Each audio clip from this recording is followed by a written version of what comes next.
The boardroom on the 40th floor smelled of espresso and tension, the kind of tension that builds for months before it finally breaks. Rain tapped softly against the glass walls, blurring the skyline into gray streaks. And inside, nobody dared to breathe too loudly.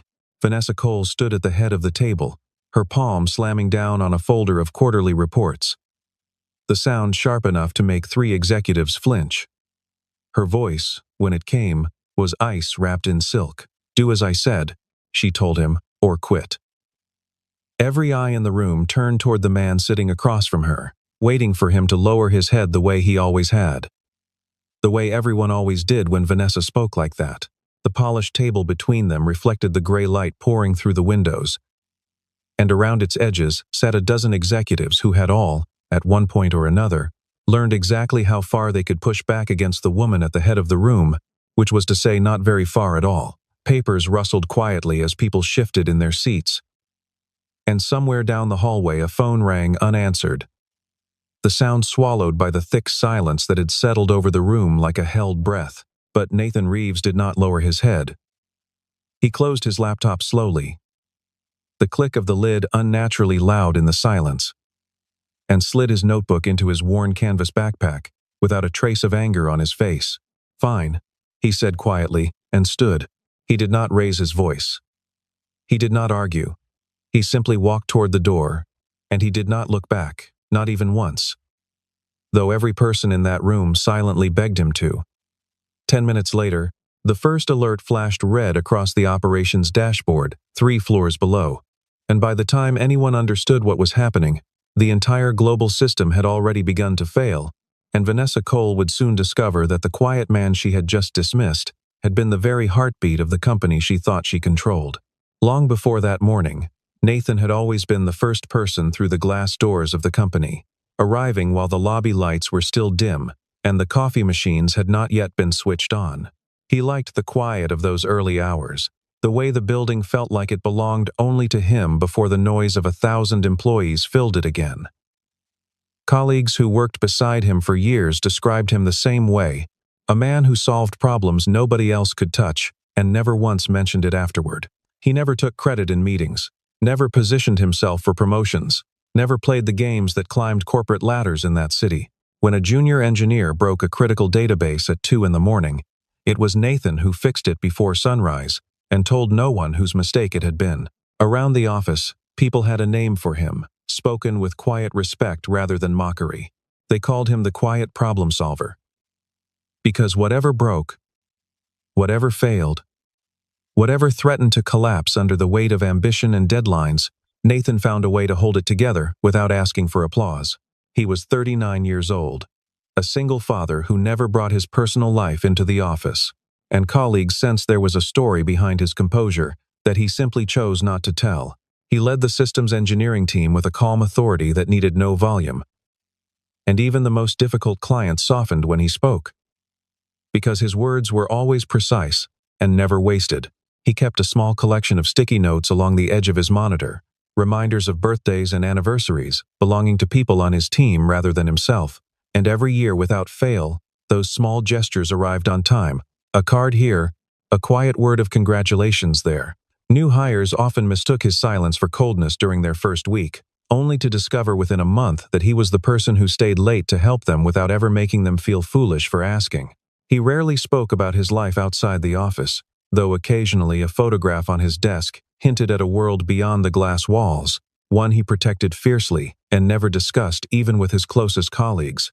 Vanessa Cole had taken over the company only 8 months earlier, stepping into the chief executive role after her father quietly retired to a house by the coast. She was 38, sharp as glass, and utterly convinced that perfection was not an aspiration but a requirement. She had built her reputation on discipline, on demanding excellence from everyone around her, and on believing that emotion had no place inside a boardroom built to make billion-dollar decisions. She despised being questioned, especially by men who spoke less and somehow commanded more respect than she did.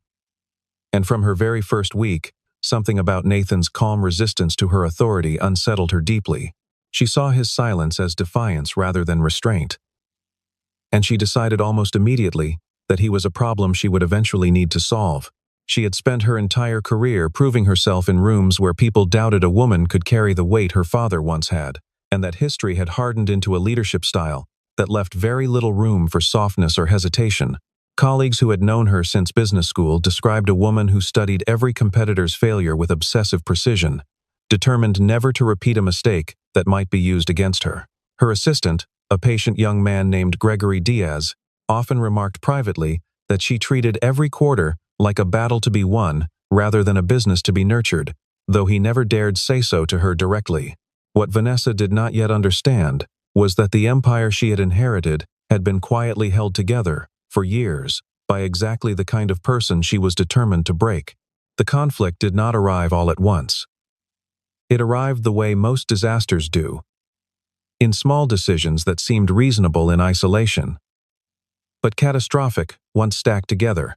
Vanessa announced, only weeks into her tenure, that she wanted to overhaul the entire system architecture that powered the company's global platform, a structure that had taken nearly a decade to build and that supported millions of users across dozens of countries.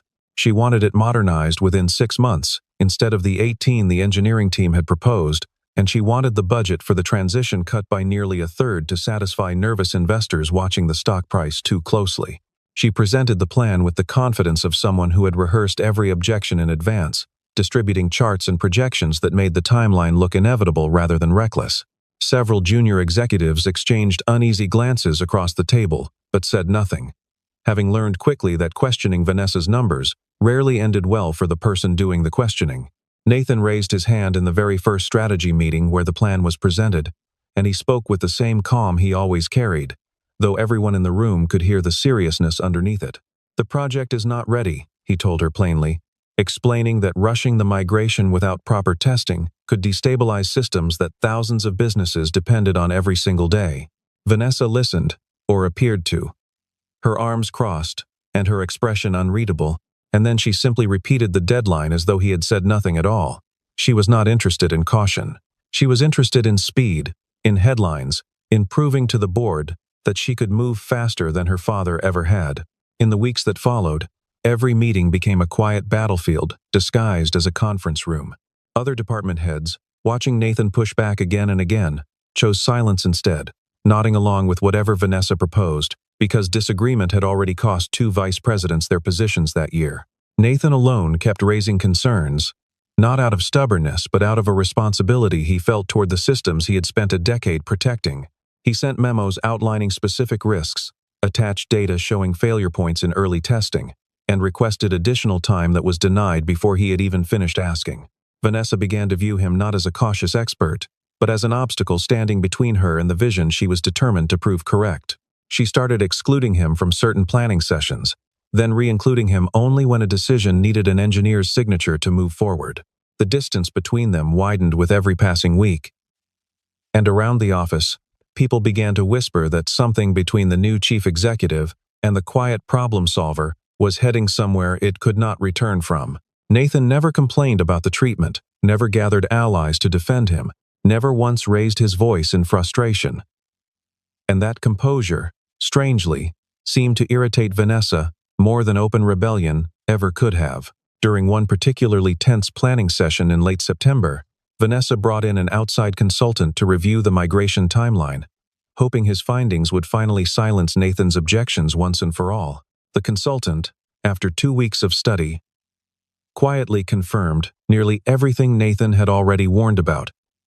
Though his report used softer language and safer phrasing designed not to offend the woman paying his fee, Vanessa read the report late one evening, alone in her office, and chose to file it away without presenting it to the board, telling herself the timeline could still work if everyone simply committed harder to making it happen. The morning it finally broke was gray and ordinary, indistinguishable from 100 mornings before it, which made what happened feel even sharper in memory. The executive team had gathered to finalize the migration timeline, and Nathan arrived with updated data showing that 3 core systems were still failing stress tests under the accelerated schedule. He laid the report on the table calmly and explained, once more, that pushing forward without additional testing risked a catastrophic outage across the platform's most critical functions. Vanessa listened for exactly as long as her patience allowed, which was not very long at all that morning. And then she stood up from her chair with a sharpness that silenced the room instantly. She had arrived that morning already tense from a difficult call, with an investor who questioned whether she possessed her father's steady hand, and something about that lingering doubt seemed to sharpen every word she spoke in the meeting that followed. Gregory Diaz, watching from a chair near the door, later admitted to a colleague that he had never seen her arrive so tightly wound, as though she had spent the entire morning bracing herself for a fight. She was determined to win, regardless of what anyone said. "Do as I said," she told him, her voice cutting through the quiet like a blade. "Or quit." The words landed, and nobody moved, nobody breathed. Because everyone understood, this was no longer about a timeline or a budget, but about who truly held power inside that room. They expected Nathan to apologize the way he always eventually did, to soften his objections and fall back in line the way disagreement always ended in that company.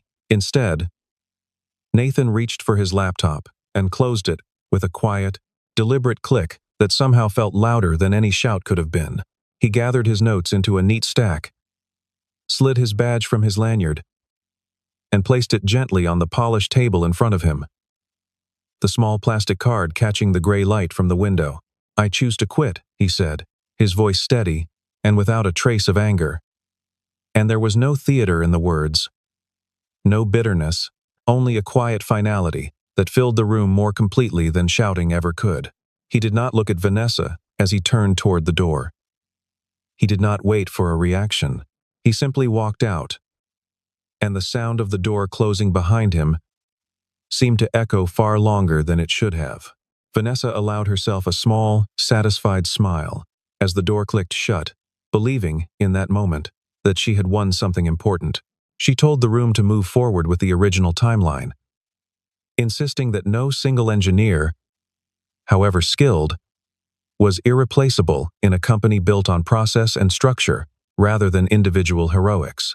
The meeting continued for another 20 minutes, budgets adjusted, tasks reassigned, confidence restored across the table, and nobody in that room yet understood how badly they had misjudged the shape of what they were about to lose.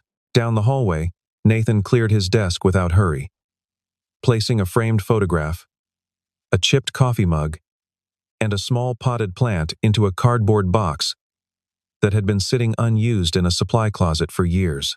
A young engineer named Sarah Whitfield lingered near his doorway, watching with a stricken expression, unsure whether it was her place to say anything at all. "You did not have to do that," she finally whispered, and Nathan only offered her a small, tired smile in return, telling her that some lines, once crossed, could not simply be uncrossed by staying quiet a little longer. He shook her hand, wished her well, and carried his box past the rows of desks where colleagues watched him go, with expressions caught somewhere between disbelief and quiet grief. It took only a few minutes after the meeting adjourned for the first warning signs to appear on the operations floor 3 levels below. A junior engineer noticed a synchronization error rippling across 2 data centers, small at first, the kind of glitch that resolved itself a dozen times a week without anyone noticing. But this one did not resolve itself. Within 20 minutes, servers across 3 continents began reporting failures. Authentication systems locked out legitimate users by the thousands, and customer support lines lit up faster than anyone could answer them. By early afternoon, the platform that powered payment processing for small businesses across the country had gone completely dark, and panic spread through the building floor by floor, like smoke finding every open door. Executives who had nodded along with Vanessa's timeline for months suddenly found themselves staring at dashboards full of red warnings they did not know how to read, let alone fix.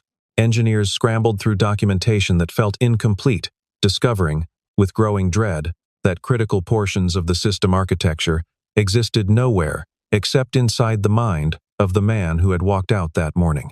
A man named Marcus Bellamy, the head of infrastructure operations, stood in the center of the emergency response room with his tie loosened and sweat gathering at his collar, shouting orders that nobody quite knew how to follow. He tried calling 3 different former contractors who had once touched pieces of the system, but none of them possessed anything close to the full picture Nathan had carried quietly in his head for a decade. Screens across the room blinked with cascading failures, one system dragging down another in a chain reaction nobody had modeled for. And by 4 in the afternoon, even the backup servers in a secondary facility outside the city had begun buckling under the strain. Someone finally said his name aloud, hesitantly, as though speaking it might summon an answer to the chaos unfolding around them. It became clear, with sickening clarity, that Nathan Reeves was the only person who fully understood how the old and new systems had been stitched together. A knowledge built over 10 years of quiet, patient work that no documentation had ever fully captured. Junior engineers who had once thought they understood the architecture now stared at code they could not parse, terrified of making the crisis worse with every keystroke they typed. Vanessa remained in her office through the early hours of the crisis, telling herself repeatedly that her team was more than capable, that no single individual should ever hold that much unchecked importance inside a company this large. She refused, for as long as she could manage, to consider that the decision she had made that morning might already be unraveling everything she had spent months trying to build. But as the hours passed and the outage spread instead of resolving, doubt began creeping into the edges of her certainty, quiet and persistent, the way water finds its way beneath a locked door. She called Gregory into her office twice that afternoon, asking questions he could not answer, pacing between the window and her desk in a way her assistant had never once witnessed in 8 months of working closely beside her. By early evening, she had stopped pretending the situation would resolve itself, though she still had not spoken Nathan's name aloud, as though avoiding it might somehow delay the reckoning she could already feel approaching. It was the older employees, the ones who had been with the company since its earliest years, who began quietly filling in the picture that Vanessa had never bothered to see. They gathered in small clusters near the emergency response room, trading stories in hushed voices about the man who had just walked out. Years earlier, they recalled, it had been Nathan who discovered a ransomware attack hidden inside the payroll system before it could spread, working through 3 straight nights to contain it without ever telling senior leadership how close the company had come to disaster. A woman named Patricia Lowry, who managed the payroll department during that incident, still remembered the morning Nathan quietly handed her a printed report showing the threat had been fully contained, offering no explanation of the sleepless nights it had cost him. She had assumed, at the time, that the fix had been routine, a small technical matter handled by the systems team as a matter of course, and only years later did she learn from a colleague how close the company had actually come to losing every employee's financial records that week. They remembered the countless late nights he had spent alone in the server room, fixing critical failures long after everyone else had gone home, never once submitting overtime requests or asking for recognition the following morning. Competing firms had tried repeatedly to recruit him over the years, some offering salaries nearly double what he earned, and every single time, without exception, he had quietly declined and stayed. He never negotiated for raises even when his work clearly justified them, and colleagues admitted, almost with shame now, that they had simply assumed his silence meant he did not want more, rather than understanding it as loyalty freely given. An older director named Harold Pruitt, who had worked alongside Nathan since the earliest days of the company, remembered a winter storm years earlier, when the main data center in the Midwest lost power for nearly 18 hours. Nathan had driven through the storm himself, chains on his tires, to manually restart backup generators nobody else knew how to operate, arriving home only after the entire regional network had come back online. Harold admitted, quietly, that he had never once thanked Nathan properly for that night, assuming, as everyone always seemed to, that a man so calm and capable simply did not require gratitude the way other people did. Someone eventually pulled up the company's patent records out of curiosity, and what they found sent a ripple of stunned silence through the room. Nathan's name appeared on nearly a dozen filings, foundational technologies that had quietly become the backbone of the platform's entire competitive advantage. It became painfully clear that the very core of the system Vanessa had ordered rebuilt in 6 months had been designed, from the ground up, by the man she had just forced out of the building. The realization landed on everyone present with a kind of collective guilt, the uncomfortable understanding that they had watched him carry the company for years and said nothing when he was finally pushed too far. Word of these discoveries eventually reached Vanessa through a nervous assistant who relayed the details in fragments, unsure how her employer would react to hearing them. Vanessa said nothing at first, simply staring out at the city skyline through her office window, the rain still falling steadily against the glass. Somewhere beneath her composed exterior, a very small, very unfamiliar feeling began to take root, something that felt uncomfortably close to doubt about a decision she had made without hesitation, only that morning. The crisis did not stay contained within the building for long.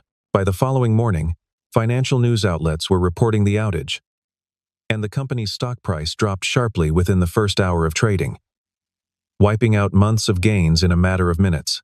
3 of the company's largest clients called before 9 o'clock, demanding explanations, one of them threatening to terminate a contract worth tens of millions of dollars if the platform was not stabilized by the end of the week.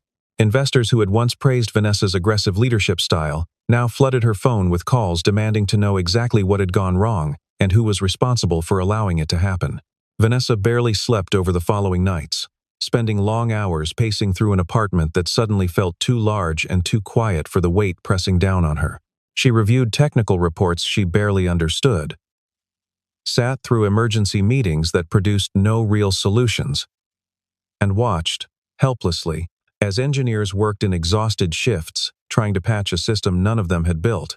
For the first time since taking over the company, she felt something crack beneath the confidence she had always worn like armor, a fracture she had no idea how to repair. In a moment, she would later struggle to explain, even to herself, Vanessa opened Nathan's personnel file late one night, something she had never once thought to do in all the months she had worked alongside him. What she found unsettled her more than any financial report from the crisis had managed to. 10 years of flawless performance reviews filled the file, each one more glowing than the last, describing a man who solved problems quietly, mentored junior staff without being asked, and never once generated a single complaint from a colleague or client. Tucked among the formal documents were letters, dozens of them, written by employees over the years, thanking Nathan for help he had given without any expectation of recognition.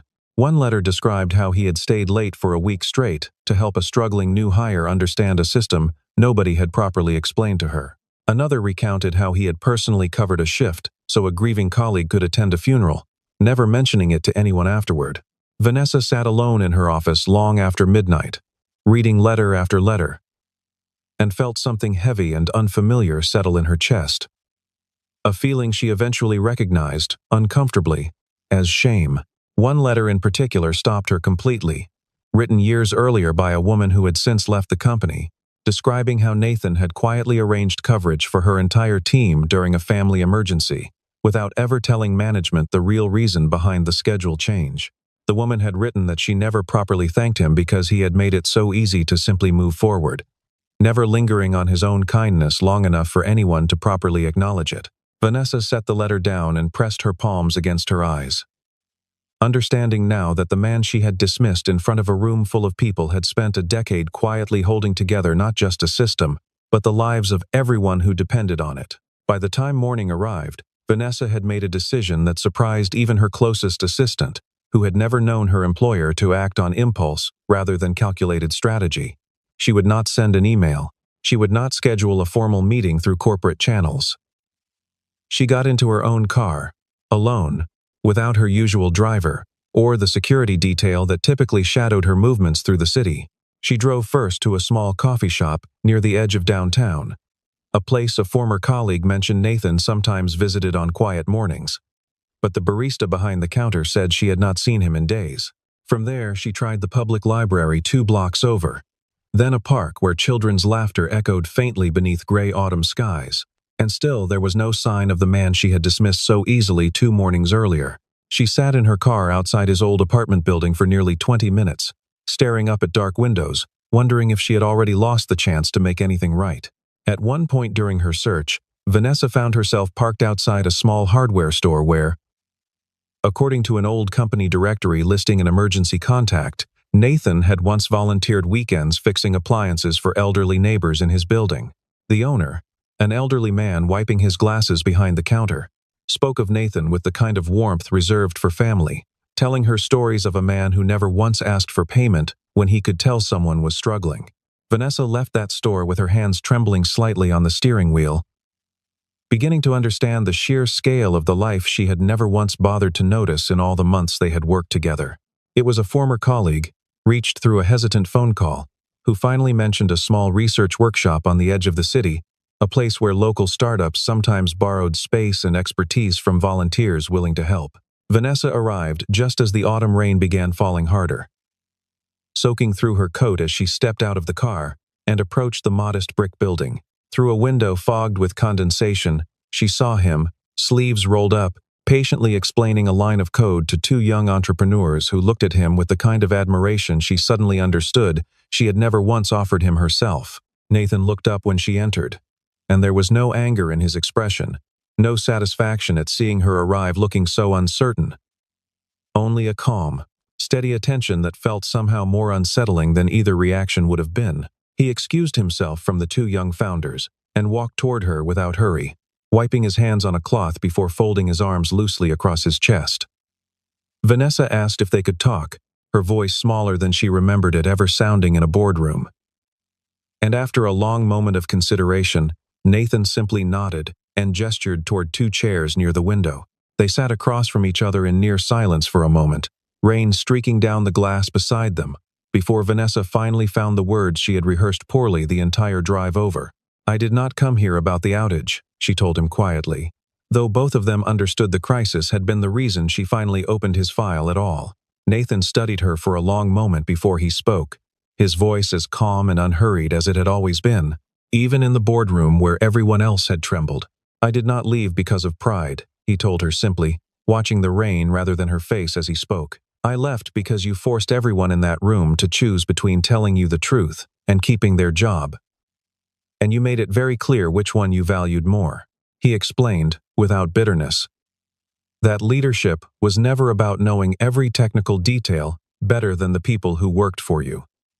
"A good leader," he said, "does not need to have all the answers, but she must be willing to listen when the people closest to the problem are trying to warn her." Vanessa sat with those words for a long moment, feeling them settle somewhere deeper than she expected. Somewhere past the confident exterior she had built so carefully over years of proving herself in rooms that doubted her. She realized, with a clarity that felt almost physical, that she had spent months mistaking obedience for respect and silence for loyalty, when the truth had been the opposite the entire time. For the first time in longer than she could remember, Vanessa Cole did not know what to say, and the silence between them stretched on. Comfortable in a way that surprised her, she asked him, finally, why he had never once pushed back harder. Why he had simply absorbed months of dismissal without ever raising his voice or demanding to be heard the way anyone else might have. Nathan considered the question carefully before answering, telling her that shouting had never once changed a decision she had already made up her mind about, and that he had learned long ago to save his energy for the work itself rather than the argument. He admitted, quietly, that walking away had been the hardest decision he had made in years, not because he doubted himself, but because he genuinely cared about the people who would be left to deal with the consequences. That admission, more than anything else he had said, was what finally broke through the last of Vanessa's composure. "I am sorry," she finally said, and there was nothing performed about it. No boardroom polish, softening the words into something easier to deliver. It was simply true, spoken plainly. The kind of apology she had never once offered anyone in her adult life, because she had never believed she owed one. Nathan did not respond immediately, watching her carefully, as though weighing the sincerity behind the words, and something in his expression, almost imperceptibly, began to soften. Vanessa did not ask him to return that day, understanding somehow that pushing too quickly would undo whatever fragile honesty had just passed between them. "If you do not come back," she told him quietly, gathering her coat as she prepared to leave, "I will still be grateful for everything you built, whether you ever step through those doors again or not." Nathan walked her to her car in silence, the rain finally beginning to ease, and as she pulled away from the curb, she caught a glimpse of him in the mirror, standing perfectly still, watching her go. 1 week later, the company's board of directors gathered for an emergency session that Vanessa herself had requested. A meeting unlike any she had called since taking over the role. She stood before them without notes, without the polished confidence she usually armored herself in, and admitted, plainly and without excuses, that the crisis had been born from her own refusal to listen. She told them she was reversing the accelerated timeline entirely, restoring the original 18-month plan the engineering team had proposed from the very beginning. She spoke, too, about culture, about how fear had quietly replaced honesty in every meeting room across the company under her leadership, and how she intended to change that starting immediately. Some board members exchanged skeptical glances, unaccustomed to hearing this particular voice admit fault so openly. But by the end of her remarks, even the most hardened among them seemed genuinely moved. As the meeting began winding toward its close, the doors at the back of the room opened quietly, and a hush fell over the assembled executives. One older board member, a woman named Eleanor Whitcomb, who had sat on the board since the company's founding, leaned toward a colleague and murmured that she had not seen a leader speak with that kind of honesty in this room in over 20 years. She had watched Vanessa's father build the company through decades of careful, patient decisions, and something about his daughter's admission that afternoon reminded her, unexpectedly, of the man he had once been before ambition and market pressure hardened him too. Nathan walked in, dressed simply, his old badge clipped once again to his belt, and made his way toward the front of the room without any announcement or fanfare. He was not there for the money, and everyone who knew him understood that immediately. Because money had never once been what drove him through a decade of quiet dedication. He had come back for the people he had spent years protecting, the junior engineers he had mentored, the systems he had built with his own hands, the company he still believed, despite everything, was worth saving. The room rose to its feet almost as one, applause breaking out across the table in a way that felt entirely unplanned and entirely genuine. Unlike the rehearsed appreciation of corporate gatherings past, Vanessa stood at the front of the room and watched him, something unfamiliar and warm rising in her chest, as she realized how close they had all come to losing something irreplaceable. Over the following weeks, the engineering teams worked around the clock to stabilize the platform, and slowly, methodically, the system that had nearly collapsed began to breathe again under Nathan's steady guidance. Clients who had threatened to leave stayed once they saw the company's public commitment to careful, sustainable growth rather than reckless speed-chasing headlines. The stock price began climbing back toward its earlier levels as investor confidence returned, not because the crisis had been forgotten, but because the response to it had been handled with such visible honesty. Marcus Bellamy, who had shouted himself hoarse in the emergency response room during the worst of the outage, later told colleagues that watching Nathan work during those recovery weeks had taught him more about calm leadership than a decade of management seminars ever had. Nathan moved through the crisis methodically, prioritizing the most critical failures first, delegating clearly, and never once raising his voice, even when exhaustion visibly weighed on everyone around him. By the end of the second week, the last of the major outages had been resolved, and the platform ran more smoothly than it had in months, a quiet testament to the depth of understanding no consultant or outside firm could have replicated. Vanessa formally granted Nathan full technical autonomy over the company's core infrastructure, a title befitting the role he had quietly filled for years without ever holding it officially. He became chief systems architect, with the authority to veto any decision that threatened the stability of the platform's foundational architecture, a safeguard against the kind of mistake that had nearly destroyed everything. It was not a gesture of guilt, though guilt had certainly played its part, but a genuine recognition of a partnership that both of them slowly came to understand was necessary. The announcement of his new title spread quickly through every floor of the building, and for the first time in longer than anyone could remember, morale across the engineering division visibly lifted. Employees who had grown weary of leadership that valued speed over sustainability began to believe, cautiously, that something fundamental had actually shifted rather than merely been announced for appearances. Nathan accepted the new responsibility, the same way he had always accepted everything else, without ceremony, simply returning to his desk on the 14th floor and beginning the quiet work of rebuilding what had nearly been lost. Their working relationship changed in small, deliberate ways over the following months, built not on dramatic declarations, but on the quiet accumulation of mutual respect, earned through countless late meetings and honest disagreements handled without fear.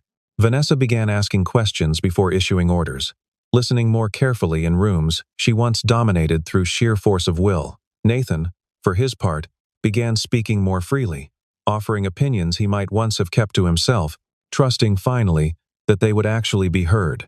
The culture across the company shifted gradually, employees noticing that meetings no longer ended in uneasy silence whenever someone disagreed with leadership. Sarah Whitfield, the young engineer who had once watched Nathan carry his box of belongings out the door, was promoted that spring to lead her own small team, something she credited, in a note she left on his desk, to watching him prove that quiet integrity could outlast any amount of pressure. Vanessa began holding open sessions once a month, where any employee, regardless of title, could raise concerns directly to leadership without fear of consequence, a practice her father had never once considered necessary during his own decades running the company. There was no sudden romance, no dramatic confession delivered beneath dimmed office lights, only the slow, steady warmth of two people who had learned to see each other clearly after nearly losing everything. They worked side by side through difficult decisions, celebrated small victories with simple nods across crowded rooms, and gradually built something neither of them could have predicted on that gray autumn morning when everything had nearly fallen apart. Months later, on another quiet evening with rain tapping gently against the windows, Vanessa found herself standing in the doorway of the server room, watching Nathan work through a minor glitch with the same patient focus he always brought to every problem, large or small. He did not notice her at first, absorbed in the lines of code scrolling across his screen, and she found herself smiling at the familiar sight, one that no longer felt like a threat to her authority but like a steady presence she had come to value deeply. She thought back, standing there in the doorway, to the version of herself who had once believed that power meant never bending, never admitting fault, never allowing another person's judgment to matter more than her own certainty. That version of her felt distant now, replaced by someone who had learned, slowly and sometimes painfully, that real strength included the humility to recognize when she had been wrong. The company around her had changed too, quieter now in the way it made decisions, steadier in the way it treated the people who kept it running. And she understood that neither transformation would have happened without the man standing just a few feet away, unaware he was being watched. "This time," she said softly, stepping into the room as he finally looked up, "I will listen before I give the order." Nathan studied her for a long moment, something gentle passing across his usually composed expression. And then he smiled. A small, genuine smile that reached all the way to his eyes. Neither of them said anything more. The silence between them, comfortable now in a way it had never been before, filled with understanding instead of tension. Outside, the city lights blurred softly through the rain-streaked glass, and somewhere far above the noise and ambition that had once defined that company, a quieter kind of leadership had finally taken root, one measured not in commands given but in trust rebuilt, one late evening and one honest conversation at a time.